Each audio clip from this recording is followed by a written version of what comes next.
For weeks now, the Russian region of Siberia has been swamped with fires in its massive forests in the Arctic. Yes, that's right, mass fires in the Arctic, largely triggered by an unprecedented heat wave.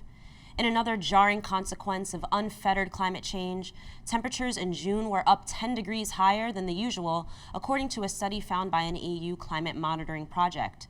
It's projected that the huge fires in Siberia will surpass the 17 million hectares that burned in 2019. Russia's economy is heavily dependent on resources from its Arctic region, particularly oil and gas. Thawing permafrost presents another huge threat to the economy, costing an estimated $2.3 billion a year. The coronavirus pandemic continues to ravage U.S. prisons, prompting calls for months for compassionate release of many thousands of inmates. But even where compassionate release measures have passed, they are simply not being carried out.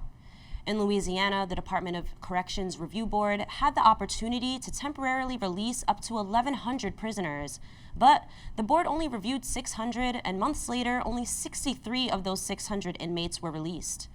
One of the reasons for blocking release is that the incarcerated individuals had quote-unquote insufficient housing plans and were unable to afford expensive ankle monitoring. Louisiana has the highest prison population in the country. Upwards of 70,000 Venezuelans have fled Colombia back to their homeland since the start of the COVID-19 pandemic. Colombia began a harsh shutdown back in April, leaving many Venezuelan migrants without work and with zero support or aid from the right-wing government under President Iván Duque. Poor and working-class people across Colombia have faced the brunt of the pandemic, while its neighbor Venezuela has managed to largely contain the spread of the virus. The Venezuelan government has suspended rent for 6 months, guaranteed pay for all workers, and banned layoffs.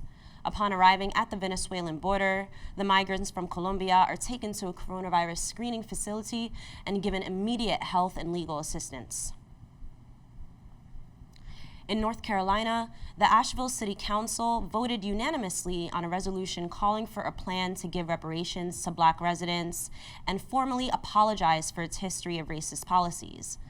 While there is lots of important language around the deep injustice facing Black America and the legacies of slavery, the resolution contains no direct payments to Black people or direct wealth transfers to Black community institutions.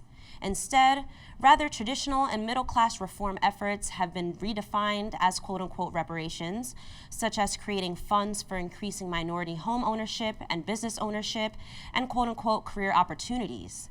A far more meaningful presentations of reparations has come from the 12-nation Caribbean community, CARICOM. Its Reparation Commission, which declared last week that apologies were not enough and demanded direct wealth transfers from those major banks that became major financial institutions from the transatlantic slave trade, located in England, the Netherlands, Portugal, France, and elsewhere.